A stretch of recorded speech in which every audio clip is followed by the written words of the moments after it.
All right. Can you see my screen? Yep.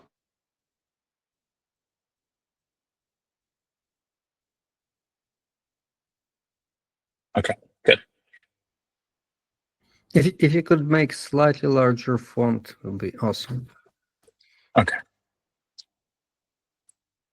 How about that? Good? Yeah, that looks great. Okay, cool. Okay. So let me go over some of the optimizations. Let's see. The first one you're probably all familiar with, but it's the idea of you parameterize a spending contract, and then the spending contract just checks for the withdrawal. And the main difference here is instead of parameterizing it using a validator parameter, I parameterize it using a config file. So I created a little compile script here. And then in the Aiken toml, which is here, for preview, right now I have it set up where when I run the compile script, it'll fill in these hashes. And then there's just a few that I have to fill in manually, like this one. And these two I would have to fill in manually. But the rest of these that come from scripts automatically gets filled in, which is pretty nice. So then that makes this part a little bit easier. So that was one trick. Does you're that probably all change? familiar. The script is still effectively parameterized by the Yes. hash, right? Because it's in the script body, right? It does get inlined a little further. So, for instance, this, instead of a hash coming through and then it having to convert it to a script at runtime, this actually happens at compile time. Oh, okay. Yeah. Since the script is known Mm-hmm, at compile time, then the script actually gets it gets inlined to the point where this becomes just a data object instead of a byte array that gets transformed at runtime. Right. Yeah. How do you calculate those hashes? Isn't it kind of circular a little bit because you have to compile the scripts to know the hashes? Yes. So what I do is I compile it 6 times. Okay. Makes sense. Yeah. Yeah. I just go and I build, and finally build. Yeah. It's the most brute force way of doing it, but it only takes like a few seconds do you to run build it. everything, or do you build specific scripts? There's no option in Aiken to build specific scripts, so it just rebuilds everything every time. Maybe that's something to explore for Aiken in the future, because you could like specify what the dependency structure is of your scripts, and then you would know what it's like a build system, basically, right? Like it's literally like make, I need this script to build this script, so please build that other script, calculate the hash, and inject it here. Yeah. So yeah, that'd be cool. All right. Sorry for my interruptions. Let's keep going. No worries. Yeah, it's been in consideration, but it was something where I was like, well, I'm more worried about getting things going rather than spending all my time building a tool. I just wanted to use it. So I was like, all right, you get a little chat GPT, it generates some stuff for you, and boom, you can build a script. There's like toml CLI, which is nice. It's nice for editing toml files. So you can basically just spit out and echo it back into the toml file, which is cool. So that helps, especially from my perspective, I just run the build command, it builds all the scripts, and then that's it. And I even allow it so you can pass in traces or whatever. Now, the thing I did to deal with circular dependencies is I made a proxy script, and then the proxy script relies on on-chain state. And so this is where another optimization comes in, these if statements. And I'll go over to that right here. Where's my types? Yeah.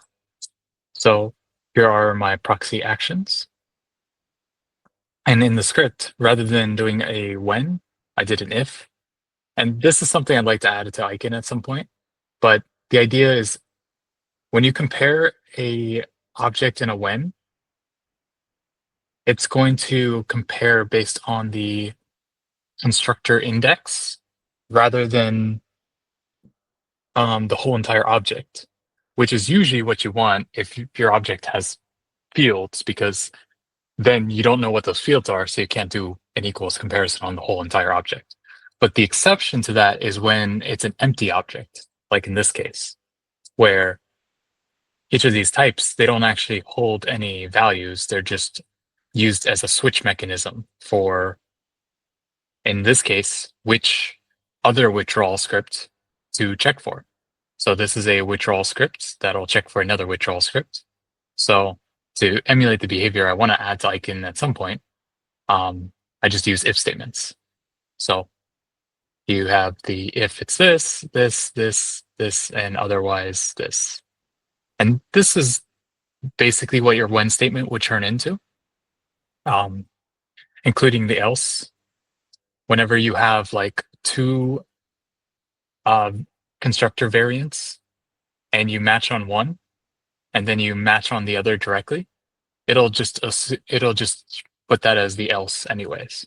So if you have two case or two branches in a when statement, or two clauses, if you have two clauses in a when statement, it's only going to use one if else, or one. It's going to be equivalent to an if else. So this is just more useful for, I have data objects that are empty, so I just want to do exact equals matches. Yeah, it makes sense. And we have something similar in Midgard. We call it the hub oracle, which is essentially when you said that you're storing these script hashes in on-chain data, I'm assuming it's some UTXO that you're going to be referencing, right? And getting those contracts out of. So here, here, let me close my door real quick. A little bit of noise. So here, I have a one-shot proxy mints that doesn't have any rules. It just mints it one time. Okay. And the idea was to use that here to essentially get a datum, or to have an on-chain datum that I can then reference for all these validations. Right. And I left it open for two reasons. One being, it allows for sort of potentially for people to create like an upgradable version of Bullet. Say you want to upgrade the hot credential, you could have, instead of this NFT being stored in a locked forever script like I plan on doing, you could put it somewhere where there's some sort of governance mechanism to update the script hashes that the redeemer gets pointed to, or that the datum holds. Yeah, we do the same thing. We also mint an NFT. We put it into a UTXO. This NFT's minting policy, by the way, also ensures that all of these scripts are initialized, because in some cases they are their own data structures on chain, and so that's how we also reuse it kind of for that orchestration, right? And in the datum, we write down all of the script hashes of the minting policies and the addresses to which those tokens are sent, because we're dealing with that as well. But I like your proxy script idea, because you're kind of, you're able to, like in our case, it's a little bit ugly, because when we want to use this datum to call upon a script or something dynamically through this like on-chain data, we're actually doing it in our like script logic. We're not kind of using this separate proxy script to handle this, forwarding for us. So this might be a little bit nicer. Yeah, and the main reason I split it out is because I have the spend logic here. And so the script, if it were to check for its own withdrawal, it wouldn't be a sort of constant amount of script execution per input. So then the idea is if you want this to be, so right now this is like, I think 12,000, maybe 11,000 per input. So no matter how many inputs, the cost to run this script will always be the same. And it's a super small script, less about 400 bytes. Or no, this one I think is 500 bytes. This one is 400 bytes. Mhm. Are you able to check for more than one proxy at a time? Right now I have it hard coded to just this proxy. What I And mean then is this, more than one branch in the proxy, for example. what is it? Oh, More than where you one can, branch in the proxy. you So mean like, for like here, example, I right? would like, so let's say I have a spending validator, and out of that spending validator, it wants, another script of my protocol Yeah. to be called, right? But then that guy also wants to indirectly use the proxy to reference another script, right? And so on. So like you're kind of you're calling the proxy multiple times with different scripts each time. Well, yeah, you can reuse, so you can have multiple depend on this proxy. Obviously, in my case, I only need the spend script to depend on proxy. Right. But yeah, for this, I do have, I mean, you could set it where any number of scripts depend on this proxy. And really, I have the redeemer actions and the control of how the user wants to use the interface. It comes through here. These actions. So the bullet datum or the bullet redeemer is none. Like we don't even check for it. We don't even like open it up. Right. So we just say, all right, we're parameterized by an exact script. What's up? Oh no, just nodding along. Okay. I heard someone have a question. Okay. So, and I created a lot of my own custom functions. I don't know. I just like doing that sometimes. I've probably recreated parts of the standard library at least 5 or 6 times, just like every time I create a new project. To be Yeah, honest, we do that a it's a lot good too. idea. Yeah. Like it's almost always more efficient to not have a higher order function or to just have a use case specific function than it is to use the standard library equivalent. Yeah. And then here, I do this just so I don't even have to, because if you were to expect data on this structure, it would also check for the index, and it would check that there's only 6 elements total. So it would do 2 extra checks. It would do 1 for the constructor index, and then 2 for the checking that there's no more items in the list. But I'm like, well, it's going to be a correct setup anyways. This is only going to be set up. This is going to be set up by an administrator. Anyone can check a single time that it got set up right, and then this gets burned or sent to a burn address where the datum can never be changed again. So that's why I do it like this, because I'm in full confidence that you set it up once, this will work exactly as expected, and then these will work too. Okay, and then I wanted to Is go to, unconstructor fields, is that doing unconstructor data and then built in second on it? yes, that is where do you see that? Oh yeah, it's a built-in I added in Aiken. I see. So it's doing 2 built-ins under the hood. Yeah, and that's because so Aiken has this problem where specifically there's 2 types that are problematic in Aiken. There is the pair that comes from unconstructor data. That is a different type than any other pair than if you had an equivalent pair of integer list data. The way it would be stored on the hood if you were to make that pair on chain by using Aiken code would be a data integer and a data that holds a list of data. But unconstructed fields actually gives it to you as a raw integer and a raw list of data. So I decided, for Aiken at least, to simplify it and not to complicate the type system too much, which I have plans to resolve this in the future.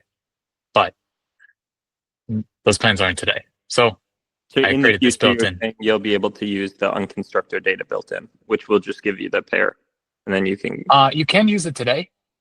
It will give you, it'll do it, and the extra expense of unwrapping and wrapping it for you. I see. So this is just more efficient because it doesn't do the unwrapping; it just gives you the built-in fields. Exactly. It's a special typed way to just say like, oh, you'll get a list of data back, no problem, with the minimum amount of built-in calls. So in some sense, should we avoid pairs in favor of lists? It depends on what you're doing with them. Anytime we're getting the fields of a data, if we know it only has one constructor, like it's not a sum type, or for some reason we don't care about the constructor, we should not use unconstructed data, which I think we've been using throughout our code base. We should instead use this. Yeah, you should use unconstruct fields. Yeah, this is if you want to circumvent using expect, or if the type is not known or whatever, then this is the best low-level built-in we have right now in Aiken to quickly get fields. Or there's also a parallel one for index, which you'll see in a second. What if you have multiple indices? What do you mean? Like constructor Then you have to 1, use constructor 2, 3, and 4, and so on. Yeah, then you have to use unconstructor data, probably, and just do index comparisons. But it'd probably be better at that point to just do a when statement. So this one by default only takes care, it doesn't care about the index? Yeah, this one discards the index and just gives you the field list. I mean, you could always do a let assignment with index and a let assignment with fields and do your comparison that way. So it'll get optimized under the hood to remove any let bindings and then just have your let statement. Or like, so you could do something like let index is equal to, and then you could take this guy, right? And let's say you do it on like A or some like datum, whatever, right? And then you could do let fields equals. Let's see, this would be index. So I think even this would be more efficient than calling unconstructor data. This unconstructor data, the main problem is we have to call first, second pair, and then we have to do a let binding to hold the pair temporarily, and then do a first and second pair into a make pair data. Yeah, make pair data was a mistake. It's just like this weird, like. Yeah. Most of Plutus was a mistake. And somehow the pair is less efficient than a list for getting the first and second element, which like is like, what is the point of introducing a specialized type for pairs that performs worse than a list with just 2 entries? Yeah, I thought the pair would be a little faster because the pair you don't have to do the unlist data operation. You should be able to just do first and second pair. I think does it depend on whether you're serializing to Plutus data or not? Because like if you're just using a pair within Plutus, but you're not ever serializing it to Plutus data, then it should be more efficient because it's like a Haskell pair under the hood, right? Whereas if you are serializing, then things get strange because Plutus data doesn't have a pair type. SOP under the hood. But it is more efficient if you already have it like undone. But the issue is the only way to get it is to use unconstructed data or to use like unmapped data or something, which is like at that point it's like you could have just used a list and done unlist data. Yeah. I just meant if you have internal pair values that you don't get by parsing out of some datum, then those can be pairs, right? Whereas like if you are getting them from datum, then those maybe should be lists of 2 integers or something. Yeah, for Aiken, since I wanted to allow all types to be serializable, I do serialize pairs too. They just get serialized to items of 2 lists. Right. Or Okay. two, yeah, a list of 2 items. So that backwards. But Yeah, makes sense. All right, Yeah. let's move on. Let's see some more tricks. All right, so this I should go to the macros. So I was playing around a little bit with like, can you do iterations? And what can you do with like skip list and things like that? Metaprogramming. Oof. Yeah. So there is, here's a lot of tests, but what they ended up coming down to is, all right, I have this function, skip list pieces. This syntax highlighting does not do it justice, though. Makes it a little hard to see what's going on. This is awesome. Yeah. Wait, by returning a function here, you're able to kind of do a lot of this work at compile time. So you just get the function. So these are the functions, right? And then I use a constant to reduce the function like this. Oh, interesting. Yeah. So the example I was going to show you specifically is an intention. I do, all right, so I have a skip outputs 8, and this will compile it to just a series of tail lists until you get to 8. So, 1 second.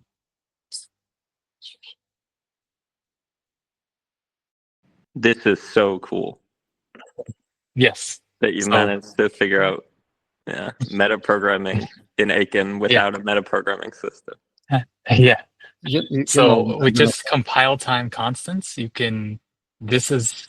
Now the only caveat is constants don't allow for generics. So in here, you'll see I have to actually like type it. That's the only thing. I do have to type it.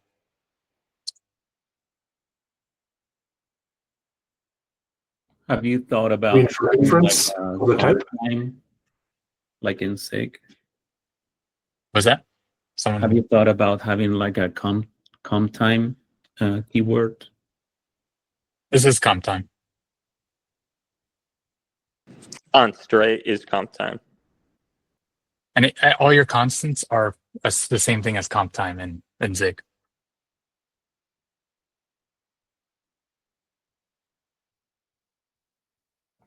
So you are able to have kind of generics here. Oh, I see. You have to specify the stuff that goes into generics. Yeah. Yeah. Okay, You just have to specify the generics so that they're known. You have to Is this in a commit? What's up? Is this in a commit? Is it in a commit? Like, is it on GitHub? Is this? That's awesome. Yeah.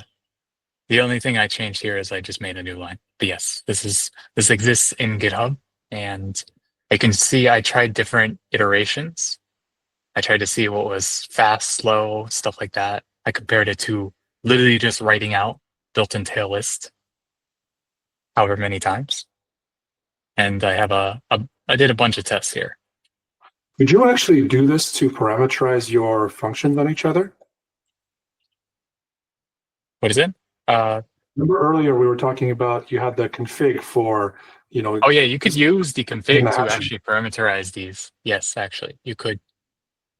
That would make things a little bit more implicit. You could do like config dot output skip. Yeah, Yeah, that but is you could actually also something. get the hash itself, couldn't you? Like without having to get it from the config file. What's up? Couldn't you get the hash itself without having to use the config file at all? Oh, Maybe? I don't know. yeah.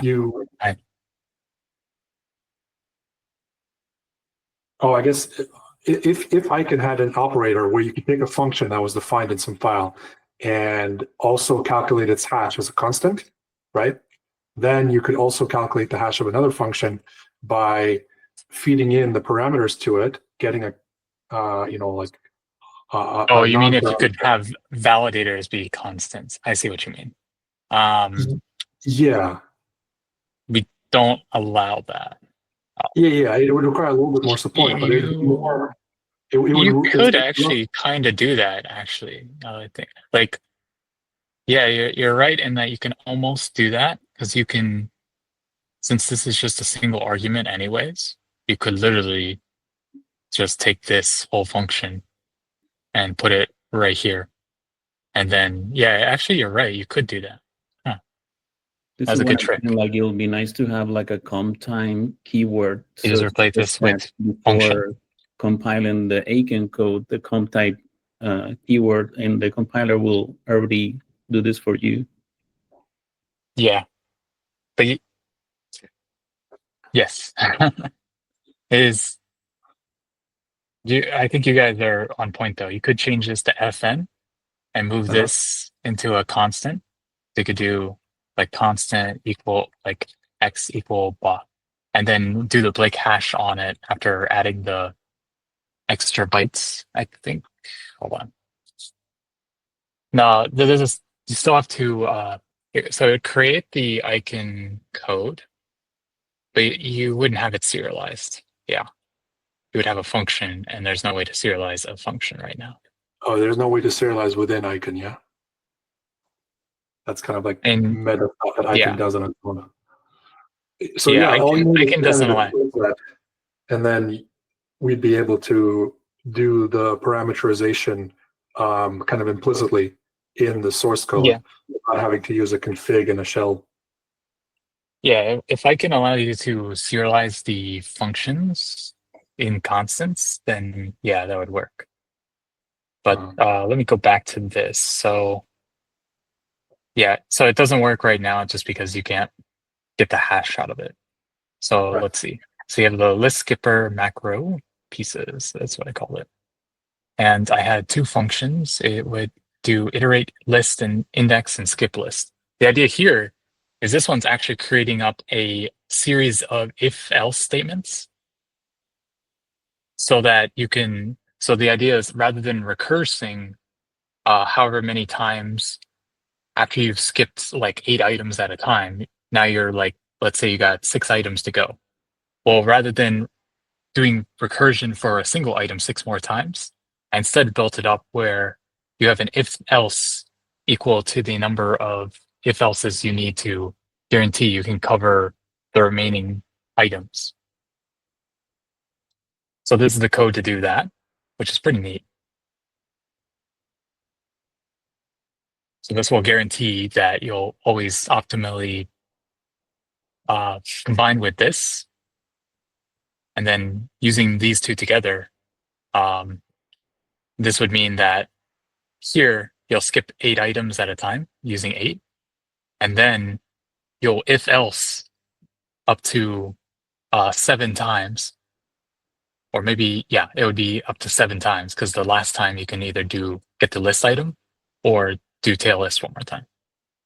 So it's basically skipping the list and then doing the minimal amount of recursion to get your item out of the list.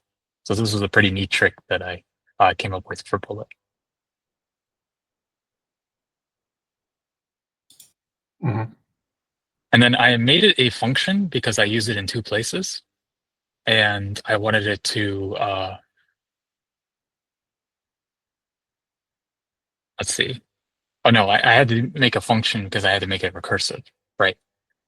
Because this will generate the tail lists, but I still need to make it recursive to actually do more than 8 items in one go. So it'll now recurse. And then same thing here for skip redeemers. So skip redeemers will skip a lot of redeemers all at once, which is nice. It's now, and I chose these numbers kind of arbitrarily. I do need some more testing to figure out what's the best, but usually higher numbers work better. but it does add a little bit of script size. So I had to balance all that. So that's the trick with macro programming in Aiken. And then, all right, let's get to this part. So this is an interesting one.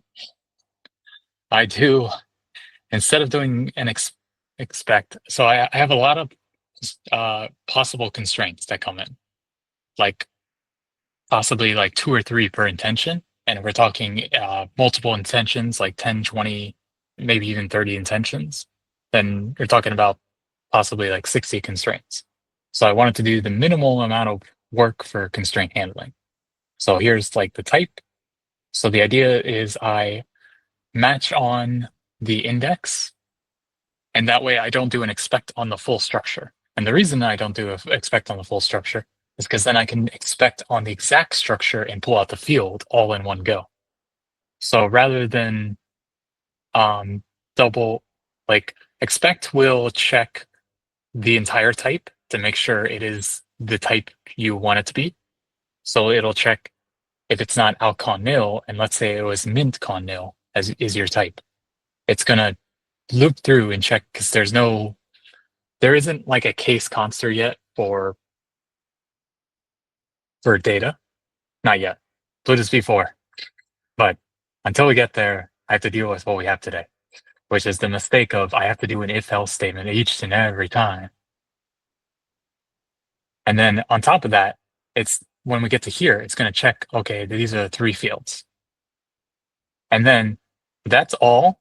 So I could use a when statement. Here, let me show you what I'm comparing to. So let's say we did a expect constraint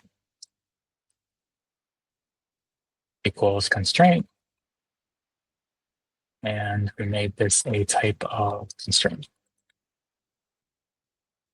Right. So now, if I were to do the when here,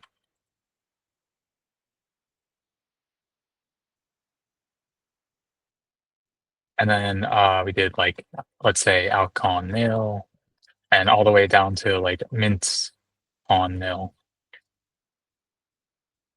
And then we're doing like our policy, our asset, and our amount.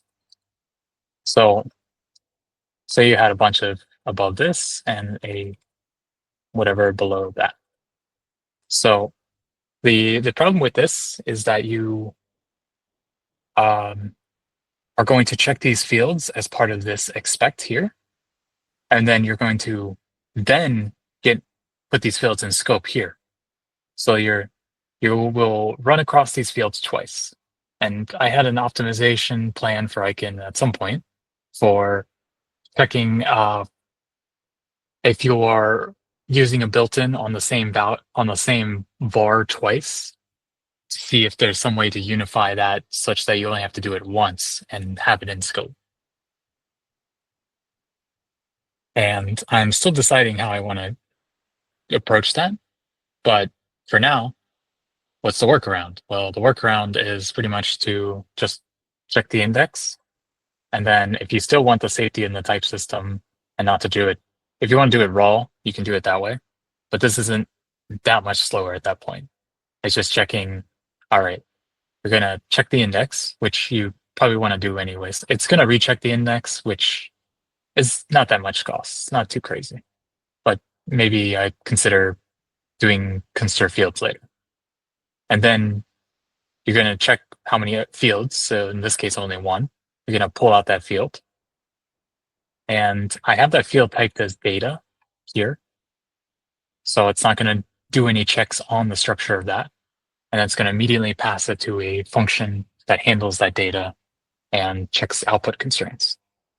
So this is a little trick for not completely abandoning the type system, still having some semblance of types, but also maintaining some balance of performance too. And you do need this at the end because, yeah. Sorry, the when statement with all of the different numbers, that's for when you want to branch like when you want to, like when you have something to say about each constructor, right?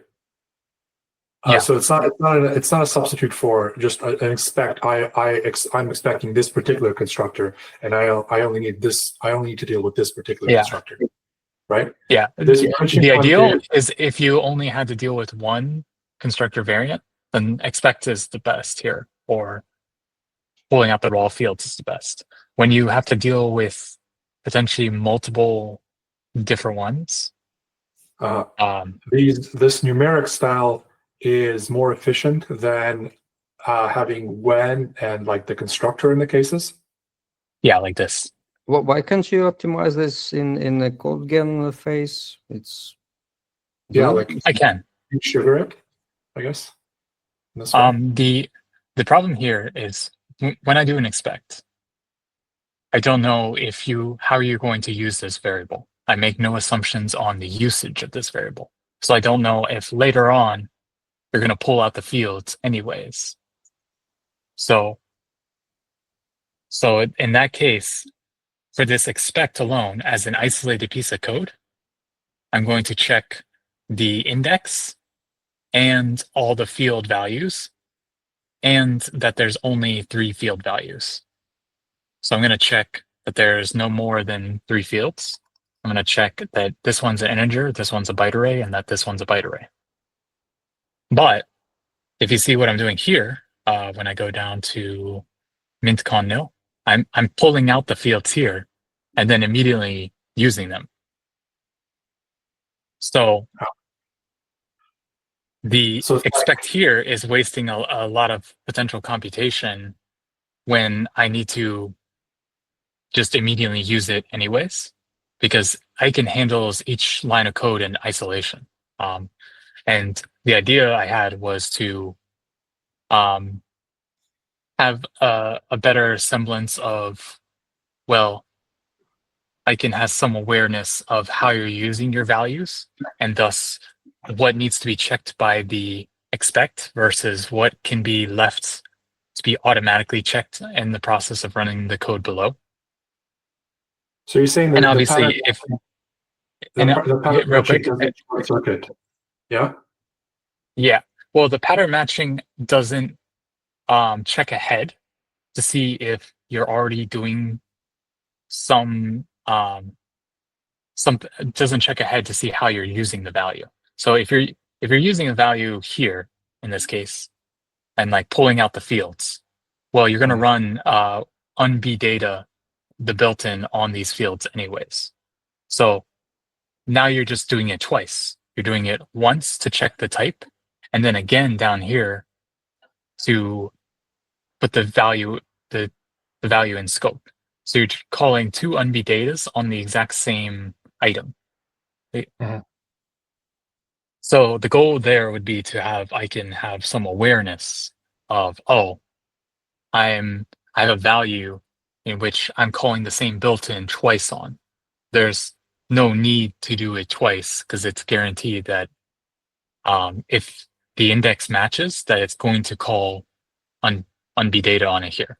So that would be the goal, is the to sort of have a look ahead to eliminate potentially wasted built-in calls going backwards. Mhm.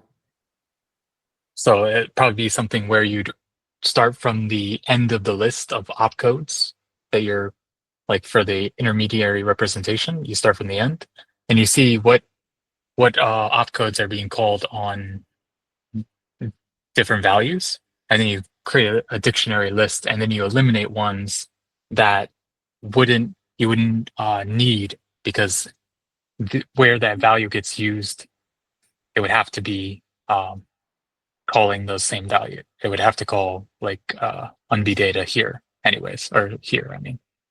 Right. Because it's Makes pulling sense. it out of the data object. And the reason why I have expect kind of as an isolated code that checks the type and does the runtime is the thing that's more complicated with expect is when you're checking lists or recursive types. So in that case, you might have to call different expect functions that then traverse through some list. And you're not going to keep any of that information in scope. And so unfortunately for things like lists, where you need to check each item as if you type the list as a list of integers, it's going to check that each item is an integer, because that's what it's expecting. So when you later pull out like the first two items out of that list, it's going to again call the same on data on that item later on. And that way, that one I don't have a good solution for, because you're iterating through a list, so there's not a proper scope in which you can introduce that variable and keep it in scope, because the list could be any length, so you don't know the number of variables to keep in scope, and you don't have a good way of tracking that. So it doesn't work well for lists or like recursive structures, but for cases like this, it works great, because it would simplify this into, oh, you just need to use a when match instead of this number variant. So that's why I do this today, because I'm lazy and I want to work on a different language that will have a supersede Aiken. And in that language, you'll have a little more flexibility for situations like this. Because I had to make Aiken, run into these situations, push the limits of what I can do in Aiken, and then realize, all right, well, here's what I can do better in a future language. What's this going to be called? Nash. Say that again. Nash. Nash. Oh, Mash. Okay. Nash, Cool. or Nash script, to be really precise. Uh-huh. Is there a story behind the name? Grok. Grok, and enough times of pinging Grok to where, oh, Nash sounds cool. Oh, cool. It's this guy who won a Nobel Peace Prize for economics. Oh, that's fire. He was All right, crazy, great wasn't name. Huh? he? Was crazy, wasn't he? I hope so, honestly. I hope he was crazy. It's an amazing name. And so if we have a crazy guy that it's like behind, for sure. There's a movie about him, Brilliant Mind. Russell Crowe was in it. Yeah, he definitely was kind of paranoid and crazy about the FBI or something. That's awesome. You know, Yeah, that is the kind of guy who deserves a language named after him, okay? Aiken didn't push it far enough. Howard Aiken, too sane. We need some guy, we need to be repping some guy who's not alive, who was crazy. Okay. Good. All right. What other tricks Yeah. can you show us? All right. Let's see. Okay. Let's see. Let's see. I can show you stuff on so where I do the folding. Yeah. Oh yeah. This is good to show you. My whole fast combining values. I forgot I did that.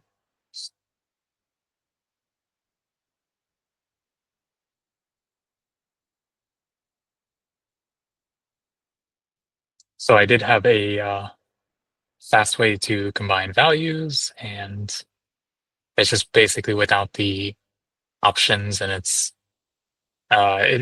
doesn't eliminate values. Like the whole goal behind the asset library in Aiken, the standard library, is that if you add a negative and a positive value such that they reach 0, then that value would get eliminated from the map.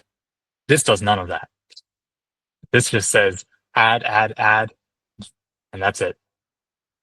And that's why it's called for output values, because output values are guaranteed to be positive or something is horribly wrong with your transaction. Hey, if you make a negative output value, I mean, congratulations, you beat the ledger. And my smart contract is not going to check for some things that I assume should be handled by the ledger. Let me see what else. I guess these are outputs that are not like change outputs or something where you're doing any subtraction. These are for like where you're always adding but just positives together or something. Yeah. Yeah. Yeah. These aren't user values. These are, you specify the outputs and the system is going to check that any output value is positive. Yeah. Yeah. So you're guaranteed to not ever like reduce anything. Like, Yeah. So yeah, you're okay. only going to create new values at a minimum. Right. And Yeah, then let me that's a see cool where, optimization. here we go. So trying to find where, yes. So here's where I have value leaving, and I want to find where I loop over my inputs. Here we go, fold inputs. We jump to here. So the idea I had here is, instead of storing, is to separate out Loveless so I could do a greater than or equal comparison on it for ledger reasons. But at the same time, keep all the other tokens the same. So this actually will, let's see, where's new value? Yes.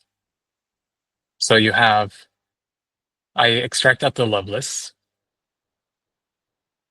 and then the rest right, where did this guy? Oh yeah, it's right here. There we go.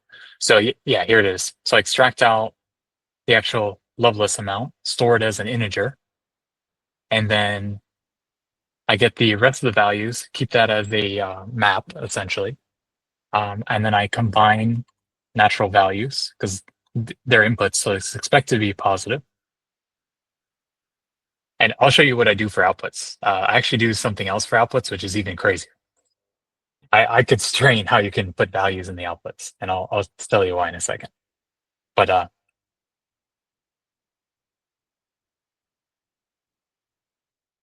so let's see.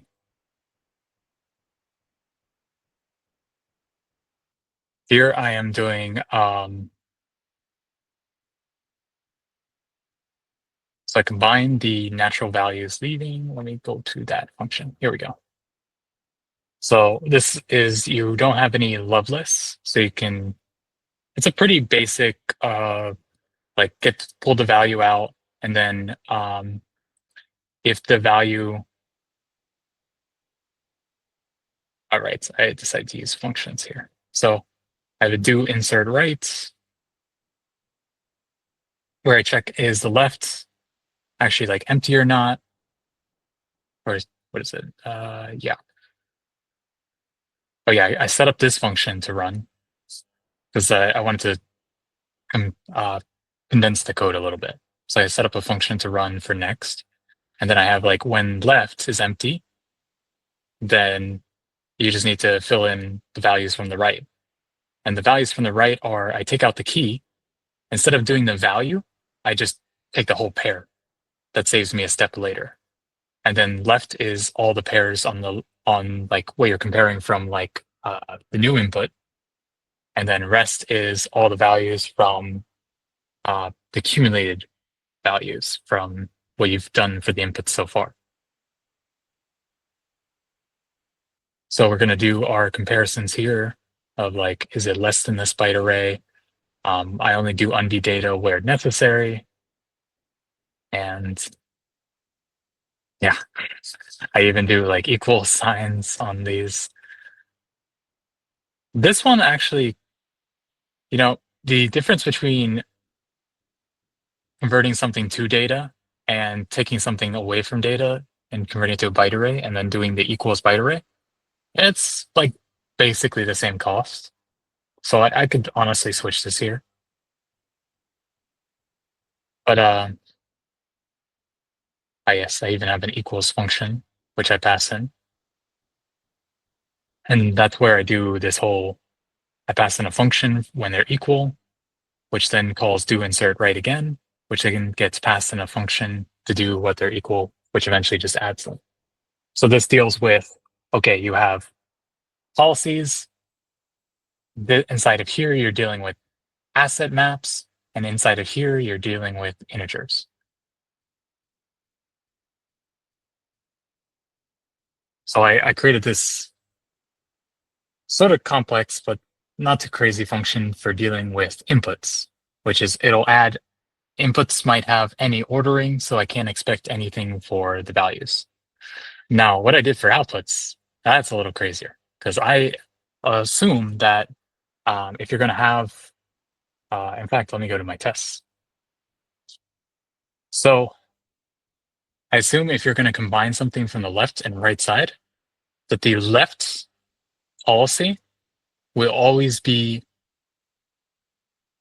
less than or equal to the right policy. So this combines fine. This will combine fine. Let's see. This is, yeah, this will not combine. This will fail. Because what I'm going to expect is, yeah, this fails. Because if you expected this to happen where it just combines the values normally, it actually does not. And the reason I did it is essentially I make the assumption that, all right, the left-hand side values will always be the greatest left-hand side value should be less than canonically than the right-hand side value. So this value is not less than 2, 2. So this would fail to combine them. And if you mess this up, let's say, and build your transaction incorrectly, the worst that'll happen is you will end up where you have essentially like something like this, where instead of 2 pairs for expect, you would have another value down here. You would have a pair of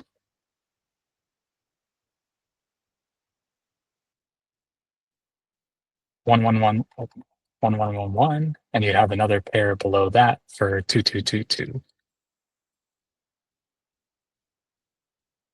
So that's what it would end up happening. And then when you do an equals data comparison on it later, it would catch that. Why is this assumption justified? What do you mean by justified? Like, why is it reasonable to have? Like, here, let me get it here. Yeah. So let's say you have a like asset A or A, and then that has a map. I'm just doing this to make it a little bit easier to see. Let's say you have an empty one, and it has 1 for that. Let me do it like this. Yeah, that looks better. This looks better. And then you have like C and 2. Okay. And then you have your right, and your right would be, so your right would have to be something like this. This would combine fine, because then your expected would be V.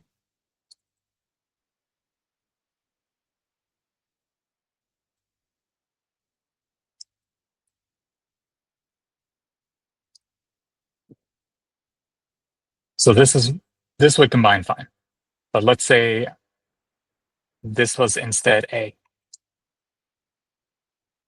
Then the asset maps would not properly combine. So you would end up with something where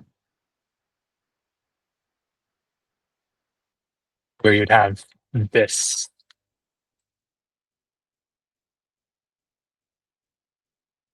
I hate that. And then you would have this afterwards. Let's see. So it wouldn't combine the values at all. It would just continue creating a map with duplicate key value pairs. So the idea is if you don't properly set up your outputs correctly, it'll combine the key values incorrectly. So to be able to use this fast function, you kind of really have to know what is in the outputs that you're combining with it, because it's Yep. it's not safe on its own by any means. Yeah. And the way I make it safe is I always compare it with the inputs and since the inputs combiner, the natural combiner, this one, the natural combiner only relies on the inputs. Natural. So the source of truth is the inputs. So the idea is that the inputs is always equal to the outputs plus the value leaving. So I sum up these two values. I check that it's equal to the inputs. So what could go wrong? Well, you could set up the outputs incorrectly so that they look like this. But then when you combine that with the value leaving, it's only going to look up until it finds the first value in the map and then continue from there. So for instance, say you had value leaving like C2, right? So this would turn it into a 0. And then this would be your expected map. And then your inputs would have to be equal to this map, which is impossible to do on chain. Right. Same thing if you did like negative values.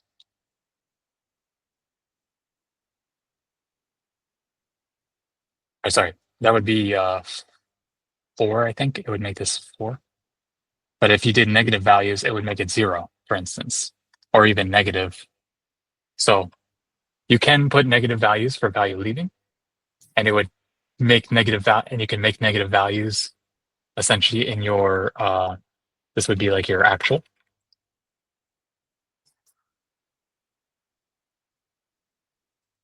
Looks like your actual is this.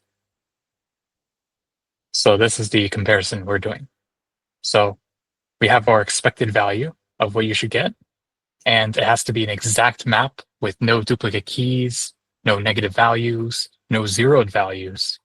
And since you as the transaction builder can control the value leaving, well, that comes from the user.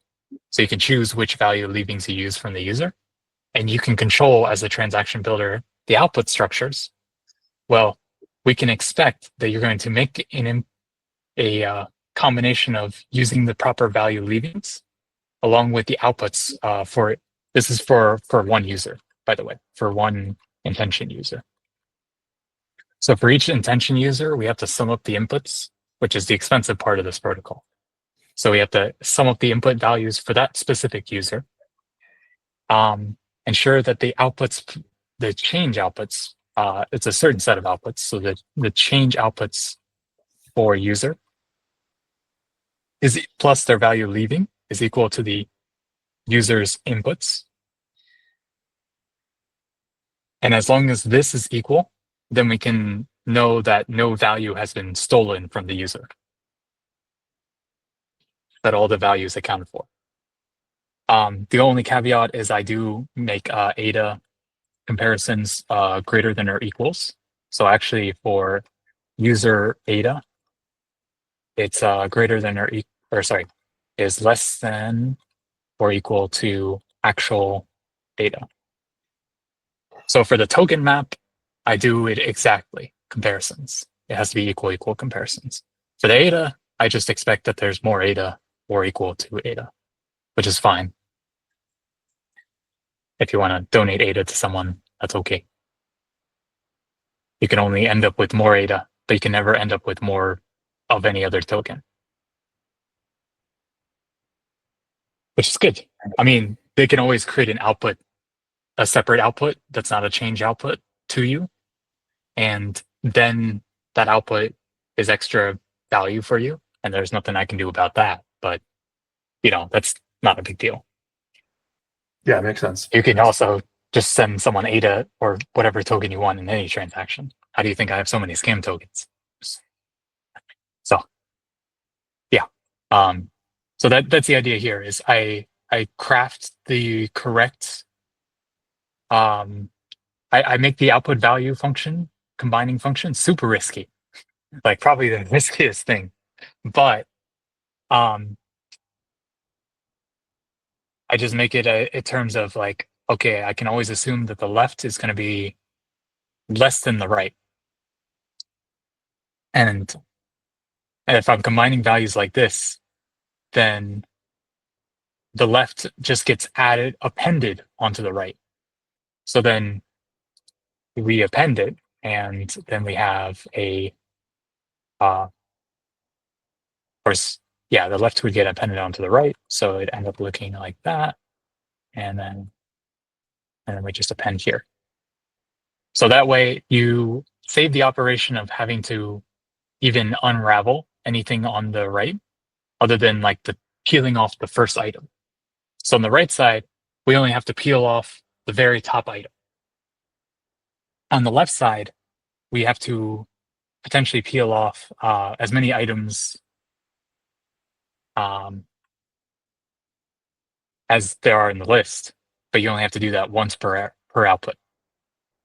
So then you move everything over to this new list. Now, one thing I need to do is I need to check that for the first output, for the first change output at least, I can pretty much grab the value as is. I don't need to merge it. So I still need to fix that, because that'll make this more efficient. Let me go to my extension utils here and lower outputs.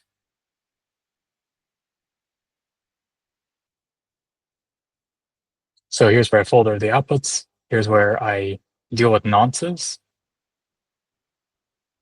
And then I fold over outputs here with this value. But this value is the default value, which is a function. I do Scott encoding because it's not, in this particular case, it's not any different from case and conster because it's a Scott encoding of two values. One being the 0 for the Loveless, and the other being the rest of the assets. So I pass in this default value. But what I should do here is actually I should enforce that you actually have another output for the change outputs, because there's going to be at least one change output potentially. Maybe you have scenarios where you have exact value. So I'll think about how to handle that. But anyways, and then we have our value compare function, which is what I was talking about here. And here, the reason I made it two functions is because everything was the same type. So I figured it would be a little cleaner if I first put in the input value right away as soon as I calculate it. And then that way I know that even if I pass these two values in the wrong order, it doesn't matter because they're just getting added anyways. The same operations happen. So this was just me being like, well, I know I'm doing it correctly, but let me do an extra check or against myself. So it's like, okay, you're adding these two values together and you're combining these two values, and then we check our equals here.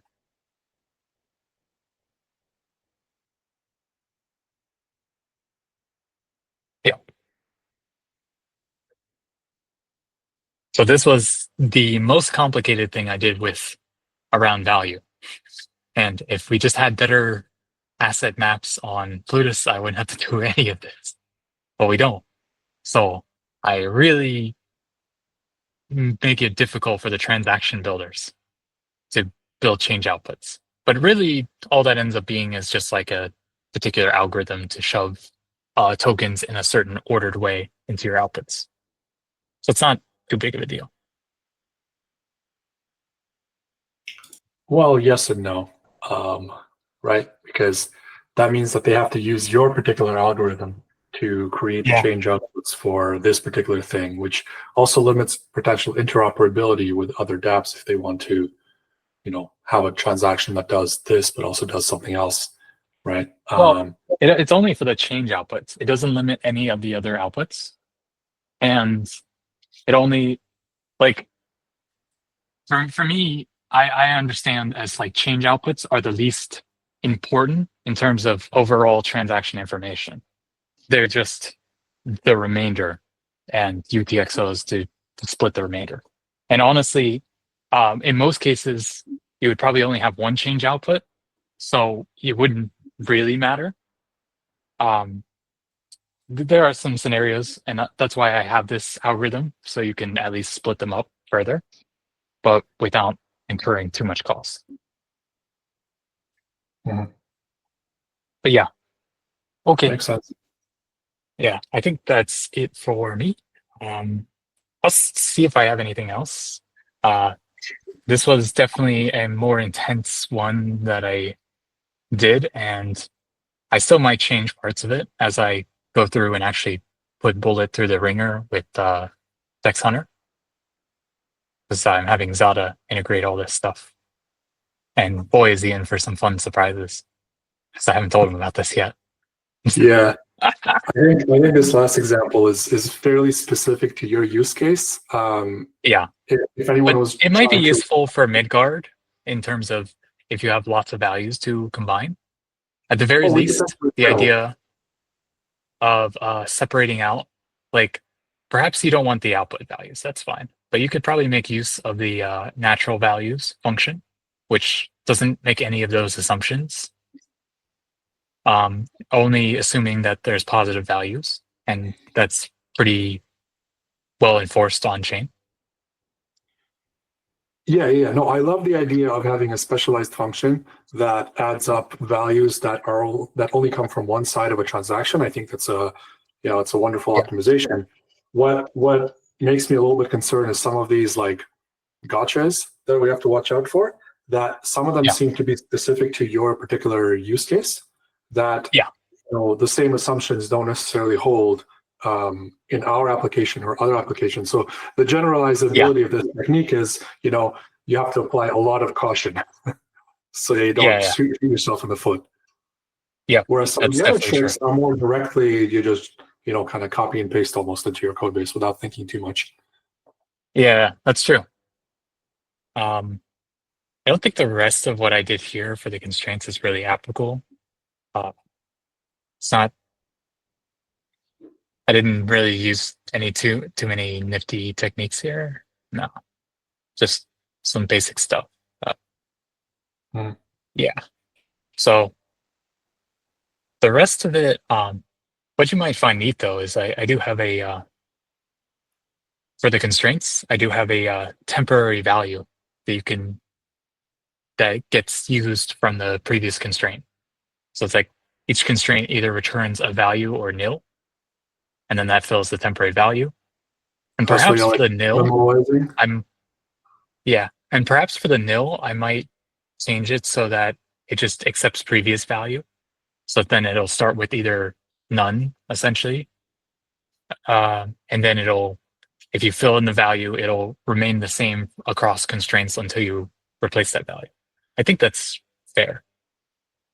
But yeah, so say you do a reference input, you pull out some value from the datum.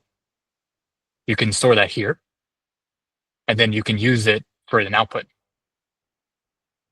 So at transaction, so a person can sign an intention that doesn't have only static values. You could have real-time values that get resolved when the intention is actually run on chain, which is kind of cool. Yeah, for sure. Hey, before you go, I was wondering, so getting back to that whole macro and the function, the script hashes. So is it currently theoretically possible to serialize a function? So I don't have any way of doing that in Aiken. Uh-huh. But like Aiken does it eventually, right? When it compiles the actual functions, right? Or does it have to be like a closed term? Yeah, it has to be like a closed term. It has to. Well, it's more that any function is probably a closed term unless it's like a non-honest function that uses values outside of it.